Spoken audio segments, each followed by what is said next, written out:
Hey, hey, hey. Welcome to a world of laughter, learning, and entertainment. Hello, YouTube friends. Join us as we unravel the mysteries surrounding Massinissa.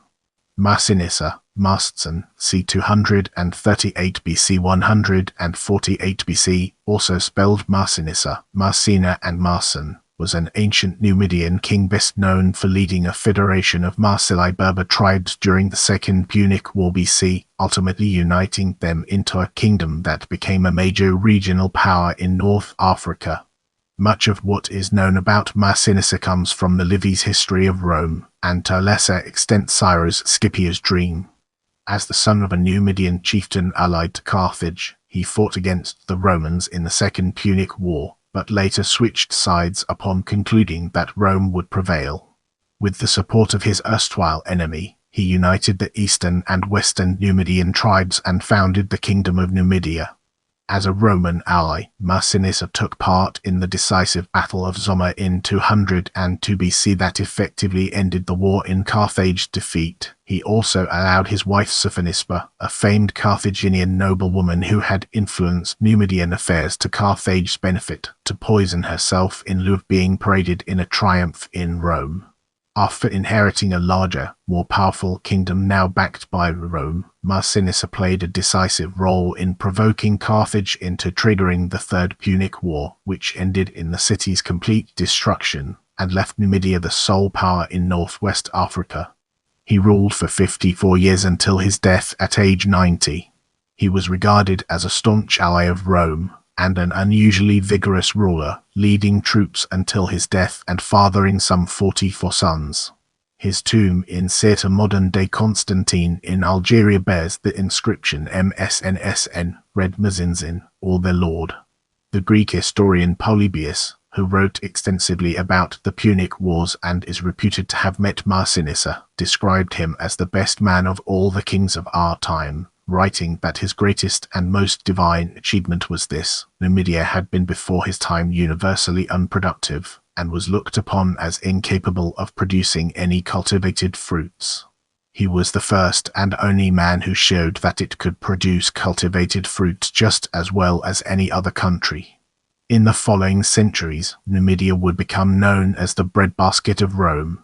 In addition to his legacy as a major figure in the Punic Wars, Massinissa is largely viewed as an icon by the Berbers, many of whom consider him their forefather. In the upcoming section, we'll be shining a light on early life. Massinissa was the son of the chieftain of a Numidian tribal group, the Massylii. He was brought up in Carthage, an ally of his father. At the start of the Second Punic War, Massinissa fought for Carthage against Syphax, the king of the Massylii of western Numidia, present-day Algeria, who had allied himself with the Romans. Massinissa, then about 17 years old, led an army of Numidian troops and Carthaginian auxiliaries against Syphax's army and won a decisive victory BC. He was betrothed to the daughter of the Carthaginian general Cicero. After his victory over Syphax, Massinissa commanded his skilled Numidian cavalry against the Romans in Spain, where he was involved in the Carthaginian victories of Castello and Allorca in 211 BC. After Hasdrubal Barca departed for Italy, Massinissa was placed in command of all the Carthaginian cavalry in Spain, where he fought a successful guerrilla campaign against the Roman general Publius Cornelius Scipio Africanus throughout 208 and 207, while Mogo Barca and Hasdrubal Gisco levied and trained new forces. In BC, with fresh reinforcements, Mogo and Hasdrubal Gisco supported by Massinissa's Numidian cavalryman Scipio at the Battle of Ilipa, where Carthage's power over Hispania was forever broken, in arguably Scipio Africanus's most brilliant victory. When Gaia died in 206 BC, his son Massinissa and his brother Ozils quarreled about the inheritance, and Syphax was able to conquer considerable parts of eastern Numidia. Meanwhile, with the Carthaginians having been driven from Hispania, Massinissa concluded that Rome was winning the war against Carthage and therefore decided to defect to Rome. He promised to assist Scipio in the invasion of Carthaginian territory in Africa. This decision was aided by the move by Scipio Africanus to free Massinissa's nephew, Massylii, whom the Romans had captured when he had disobeyed his uncle and ridden into battle. Having lost the alliance with Massinissa, Hasdrubal started to look for another ally, which he found in Syphax, who married Sophonisba, Hasdrubal's daughter, who until the defection had been betrothed to Massinissa. The Romans supported Massinissa's claim to the Numidian throne against Syphax, who was nevertheless successful in driving Massinissa from power until Scipio invaded Africa in 204. Massinissa joined the Roman forces and participated in the victorious Battle of the Great Plains 203. At the Battle of Bagbratis 203, Scipio overcame Hasdrubal and Syphax, and, while the Roman general concentrated on Carthage, Gaius Laelius and Massinissa followed Syphax to Cirta, where he was captured and handed over to Scipio. After the defeat of Syphax, Massinissa married Syphax's wife Sophonisba, but Scipio, suspicious of her loyalty, demanded that she be taken to Rome and appear in the triumphal parade. To save her from such humiliation, Massinissa sent her poison, with which she killed herself. Massinissa was now accepted as a loyal ally of Rome, and was confirmed by Scipio as the king of the Marsylii. Following the capture of Syphax, the king Boca, ruler of what is now Morocco with his capital based in Tinges, had become a vassal of Massinissa. At the Battle of Zama, Massinissa commanded the cavalry 6,000 Numidian and 3,000 Roman on Scipio's right wing. Scipio delayed the engagement long enough to allow for Massinissa to join him. With the battle hanging in the balance, Massinissa's cavalry, having driven the fleeing Carthaginian horsemen away, returned and immediately fell onto the rear of the Carthaginian lines. This decided the battle, and at once Hannibal's army began to collapse. The Second Punic War was over, and for his services Massinissa received the kingdom of Syphax, and became king of Numidia. Massinissa was now king of both the Marsylii and the Massylii. He showed unconditional loyalty to Rome, and his position in Africa was strengthened by a clause in the peace treaty of 201 between Rome and Carthage prohibiting the latter from going to war even in self-defense without Roman permission. This enabled Massinissa to encroach on the remaining Carthaginian territory as long as he judged that Rome wished to see Carthage further weakened. As we enter this new phase, let's uncover the impact of later life on our broader topic.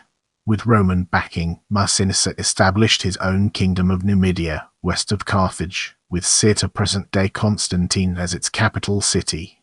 All this happened in accordance with Roman interest, as they wanted to give Carthage more problems with its neighbors. Massinissa's chief aim was to build a strong and unified state from the semi-nomadic Numidian tribes. To that end, he introduced Carthaginian agricultural techniques and forced many Numidians to settle as peasant farmers. Massinissa and his sons possessed large estates throughout Numidia, to the extent that Roman authors attributed to him, quite falsely, the sedentarization of the Numidians.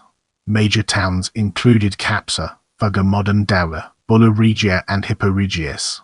All through his reign, Massinissa extended his territory, and he was cooperating with Rome when, towards the end of his life, he provoked Carthage to go to war against him. The Punic city answered in kind, even though it could not legally declare war due to its treaty with Rome. In one occasion, Massinissa had to march to assist one of his sons to fight off an attack of Hispanics, possibly the 153 BC Lusitanian invasion headed by Cosenus, who has been speculated to have been in league with Carthage. The city certainly capitalized to sack Massinissa's lands.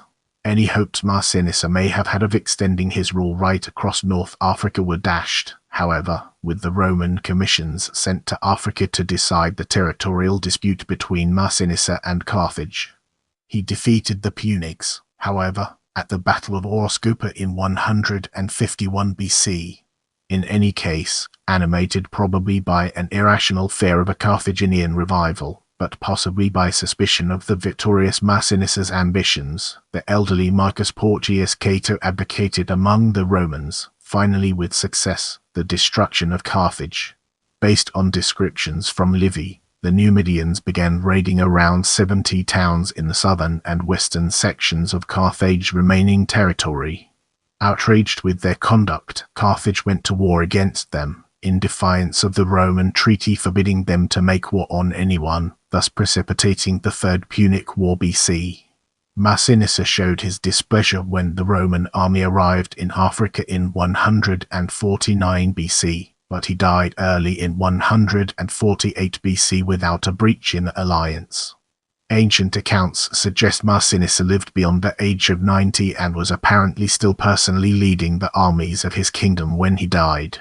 In 179 before Christ, Massinissa received a golden crown from the inhabitants of Delos as he had offered them a shipload of grain. A statue of Massinissa was set up in Delos in honor of him, as well as an inscription dedicated to him in Delos by a native from Rhodes. His sons too had statues of them erected on the island of Delos, and the king of Bithynia, Nicomedes, had also dedicated a statue to Massinissa. After his death, Massinissa succeeded to the throne. Massinissa had two sons, Massylii and Adabal, who took the power for a short period before being overthrown by their cousin Jutta. Some of his descendants were the elder Juba I of Numidia 85 BC and younger Juba I 52 CAD 24. Now, we shift our focus to in literature, art and film, a topic that deserves our attention. Africa Late Ers, an epic poem by Petrarch Sophonisba 1680, a German mourning play by Daniel Caspar von Lohenstein Cabiria 1914, classic Italian silent film directed by Giovanni Pastrone. Massinissa is portrayed by Vitali Di Stefano. Scipio the African 1971, Italian film directed by Luigi Magni. Massinissa is portrayed by Woody Strode. Pride of Carthage 2005, a novel by David Anthony Durham. Far Scipio at the deathbed of Massinissa. Scipio at the deathbed of Massinissa. Far central wall depicting Sophonisba requesting help from Massinissa. Central wall depicting Sophonisba requesting help from Massinissa. File Giovanni Battista Tipo Scipio Africanus freeing Massiva. Google Art projected Scipio Africanus freeing Massiva. Remember, knowledge is power. Keep learning, growing, and exploring.